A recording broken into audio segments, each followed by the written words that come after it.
चलिए स्टार्ट करते हैं एक्सरसाइज 2.2 का क्वेश्चन नंबर 1 का सेकेंड पार्ट। क्वेश्चन है 4s² माइनस 4s प्लस 1।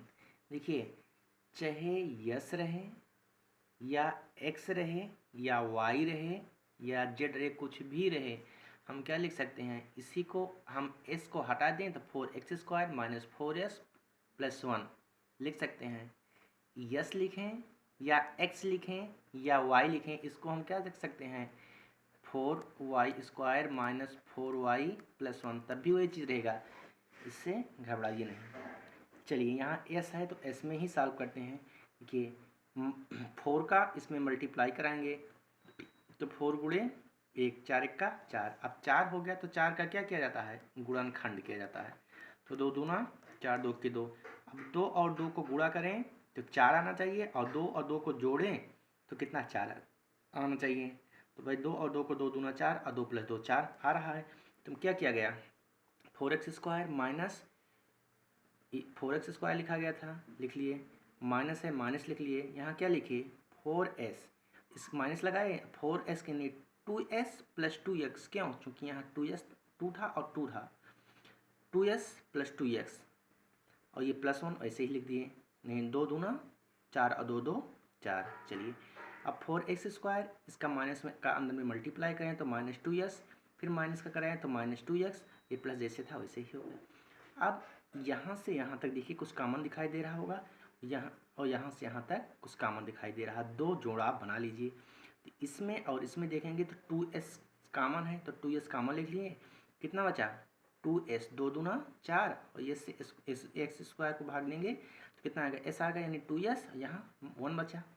यहाँ 2s माइनस 1, तो यहाँ -1 कॉमन ले ले तो ये माइनस का प्लस हो जाएगा, तो यानी 2s हो जाएगा, और ये प्लस का माइनस, यानी 2s माइनस 1। आप लोग का चार्ट में 9 में भी पढ़े होंगे। कितना हो गया, अब यहाँ भी 2s माइनस 1 है, यहाँ भी 2s माइनस 1 है। अब एक ब्रैकेट में आप 2s माइनस 1 लिख लीजिए, अगले में ये वाला 2s है, ये -1, सेम वही चीज़ आया, 2s माइनस 1, 2s माइनस 1, कभी कभी अलग आता है, कभी कभी सेम आ गया, अच्छी बात है। चलिए, अब देखते हैं शून्यकों के लिए क्या लिखेंगे, 2s माइनस 1 इक्वल 0, तो कितना हो जाएगा, -1 उधर गया तो बराबर के दूसरे साइड में, तो 2s इक्वल 1 हो गया, तो s इक्वल कितना होगा, 1/2। चलिए, अब दूसरा पार्ट लेते हैं, ये वाला, ये भी वही है, पुनः 2s माइनस 1 इक्वल 0, तो 2s इक्वल कितना हुआ, 1, यानी s इक्वल 1/2।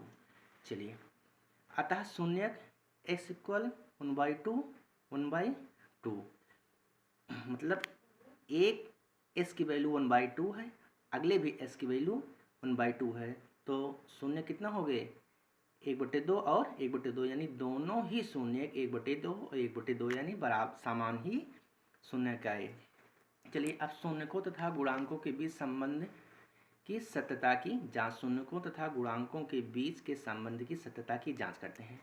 इसमें क्या करते हैं, आप 2 पार्ट में कर लीजिएगा, भाग 1 तथा भाग 2। भाग 1 में क्या करना है, शून्यकों का योग निकालना है, और भाग 2 में भी शून्यकों का योग निकालना है। भाग 1 में शून्यकों का गुणन निकालना है, भाग 2 में भी शून्यकों का गुण निकालना है। इसका मेथड निकालने का अलग होगा, इसका मेथड अलग होगा।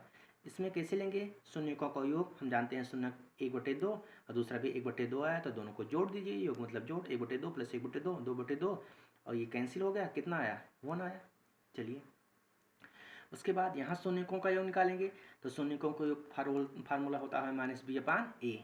माइनस था, यहाँ माइनस लिख दिए। b की वैल्यू कितनी है, ध्यान से देखिए, यहाँ कितना है, ये a की वैल्यू होती है, और ये b की वैल्यू होती है, ये c की वैल्यू होती है। तो b की वैल्यू कितना है, -4, तो b के प्लेस पे क्या लिखेंगे, माइनस तो पहले से लगा था, b के स्थान पर -4 रख दिए, और a के स्थान पर क्या रखेंगे, a की वैल्यू, ये a की वैल्यू होती है, पहला a होता है, फिर b होता है, फिर c, ABCD पढ़े हैं ना, ABC, तो a के स्थान पर क्या होगा, 4, तो यहाँ क्या लिखेंगे, 4। चलिए, अच्छा है, तो माइनस माइनस का प्लस हो गया, तो कितना हो गया, 4/4, यानी अब इसके वैल्यू कितना आ गई, माइनस माइनस प्लस 4, और नीचे 4 था इसे लिख दिए, इसको काटेंगे तो कितना आ गया, 1, इसकी भी वैल्यू कितना आई, 1। चलिए अब शून्यकों का गुणनफल देखते हैं। 1/2 इंटू 1/2 कितना होगा? 1/4, 1/4 ही होगा। चलिए अब शून्यकों का गुणनफल फार्मूले से देखते हैं। हम जानते हैं शून्यकों का गुणनफल C/A होता है। C की वैल्यू कितनी है? ध्यान से देखिए, C की वैल्यू, ये पहले A की वैल्यू, दूसरा B की वैल्यू, तीसरा C की वैल्यू। C की वैल्यू 1 है, तो यहाँ C के प्लेस पे क्या लिखेंगे? जहाँ C था वहाँ हम 1 लिखिए ऊपर, और हर में क्या था? A है। A के स्थान पर A की वैल्यू कितना है? A की वैल्यू यहाँ 4 लिखा गया है। A की वैल्यू 4 है, तो A के प्लेस पे क्या रखेंगे? A के स्थान पर 4 रखेंगे, तो 1/4। यानी ऐसे निकालें तो शून्यकों का गुणनफल 1/4 आया, और ऐसे भी निकालें तो शून्यकों का गुणनफल 1/4 आया।